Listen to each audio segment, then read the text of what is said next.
Você sabe a diferença entre o baralho cigano e o tarô e como isso pode influenciar tanto para quem está jogando quanto para quem está recebendo as notícias?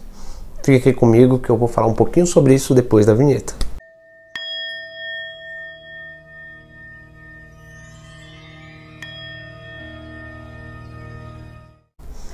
Bom pessoal, para quem não me conhece, meu nome é Lucas Batalha, eu trabalho com tarô, com astrologia e com espiritualidade. E hoje a gente vai falar um pouquinho sobre a diferença entre o baralho cigano e o tarô. Tem muita gente que não sabe muito bem o que é o tarô, o que é o baralho cigano, principalmente pessoas que não são dessa área, que chegam para fazer alguma consulta, buscando um pouco de conhecimento sobre isso. E eu tô aqui justamente hoje para falar um pouquinho sobre esse assunto. Primeiramente, a gente tem que entender que não existe um oráculo mais forte ou mais assertivo do que outro.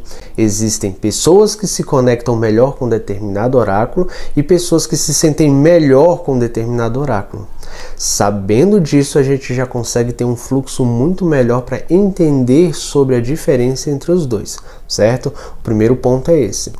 Segundo, a gente tem que entender que muitas pessoas, quando não têm muito conhecimento sobre oráculos e tudo mais, elas podem acabar utilizando os nomes errados, mas isso não significa que aquele oráculo é errado. Eu vou dar um exemplo sobre isso. Tem gente que fala sobre tarô cigano, né? Ou baralho de tarô, certo? Você vai encontrar por aí muitas pessoas falando: eu jogo o tarô cigano. Então a gente tem que analisar se aquilo ali é um tarô ou é um baralho cigano. E é para isso que eu tô aqui hoje, para ensinar vocês a saberem diferenciar um pouco sobre isso e talvez ajudar vocês na busca de qual o melhor oráculo para vocês. Tanto para vocês aprenderem, se for o caso, ou para vocês se conectarem, fazerem uma consulta com alguém, algum oraculista que seja de interesse de vocês. Lembrando que se vocês quiserem fazer uma consulta comigo, é só me chamar e a gente pode conversar até mais aprofundadamente sobre o seu caminho e qual é o oráculo melhor para você, tá? Só aqui falando para não deixar também passar vazio. Vamos lá. Primeiro ponto, a quantidade de cartas de cada oráculo.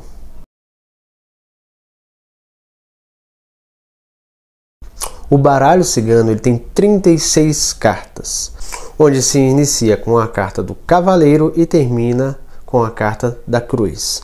Esse é o primeiro ponto que a gente tem que analisar, a quantidade de cartas. Mas e a quantidade de cartas do tarô? O tarô tem 78 arcanos, onde é dividido entre 22 arcanos maiores e 46 arcanos menores.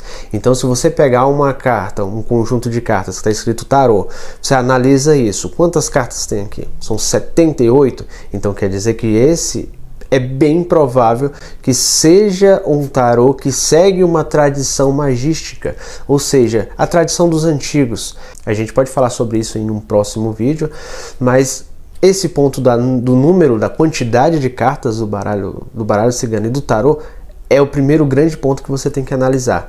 Se você pegou um baralho que tem 36 cartas, então peraí, isso aqui pode ser o baralho cigano. Se você pega um baralho que tem 78 cartas, então peraí, isso pode ser o tarô, que segue a tradição. Da mesma forma que o baralho cigano que tem 36 cartas, ele segue uma tradição que já é utilizada historicamente há algum tempo. E o tarô, 78 cartas, ele também segue uma tradição que já é utilizada há um bom tempo. Então esse é o primeiro indício. Não quer dizer que se você pegar um outro baralho que tem 20 cartas, não quer dizer que não seja um baralho cigano. Mas não é o baralho cigano que segue a tradição, que segue a criação de Madame Lenormand. Então esse é o primeiro ponto, quantidade de cartas. Como eu falei, o baralho cigano ele começa com a carta do cavaleiro e se encerra com a carta da cruz. Então se você pega um baralho e tem lá 36 cartas e começa com a carta do cavaleiro, dentro dela tem lá a carta do cachorro, tem a carta da cruz, que é a última, né? Tem a aliança, tem diversas cartas que são as mesmas cartas, só muda o desenho, mas o significado é o mesmo. Então você vai ver lá a carta da torre, vai ter uma torre, desenhadas de diversas formas diferentes, que é a inspiração de cada artista que desenhou aquelas cartas, mas eles seguiram a tradição e os significados daquelas cartas. Da mesma forma, o tarô. Quando você pega um tarô, qual é a primeira carta? Geralmente a primeira carta do tarô é a carta do mago, é a carta número 1. Então você vai ver que os desenhos podem mudar. Tarô mitológico, você vai encontrar tarô egípcio, você vai encontrar diversos outros tarôs, tarô de Marsella e por aí vai. Cada um desses tarôs você vai ver que tem lá os mesmos desenhos, só que são desenhados de forma diferente. O simbolismo é o mesmo, mas vem do conhecimento do artista que desenhou. Então você vai ver que a carta do mago geralmente vai ter ali aquela estrutura, aquelas 4 elementos em cima da mesa, geralmente tem um símbolo do infinito na cabeça dele de uma forma disfarçada, ele está apontando para cima, ele está apontando para baixo ao mesmo tempo. Tudo isso são simbolismos que vão trazer um conhecimento para o oraculista passar uma mensagem. Então você vê lá, começa com a carta do mago, ótimo, já é um indício que ali realmente vai carregar os 22 arcanos maiores, ok? Então você vai ver ali uma sequência de cartas e que essa sequência vai poder te ajudar a identificar. E depois vem para os arcanos menores, são 46 arcanos menores, que são os naipes do baralho normal. Vai ter ás de espadas, ás de copas, ás de paus e por aí vai. 2 de copas, 3 de copas e por aí vai, passando pelos 4 naipes. Então, se você pega o tarô e tem lá, tá escrito tarô, 78 cartas, e você vê as cartas, começa com o mago, tem dividido em 22 arcanos maiores, os 4 naipes, com a família real e tudo mais, ali é um tarô que segue a tradição, entendeu?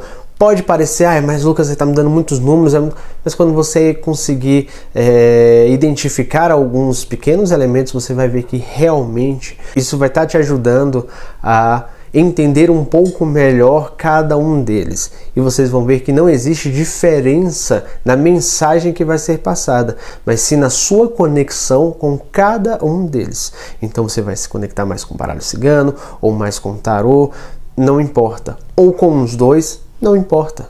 O que importa é você buscar e conseguir se conectar com cada simbolismo que vai estar sendo dito ali nas cartas.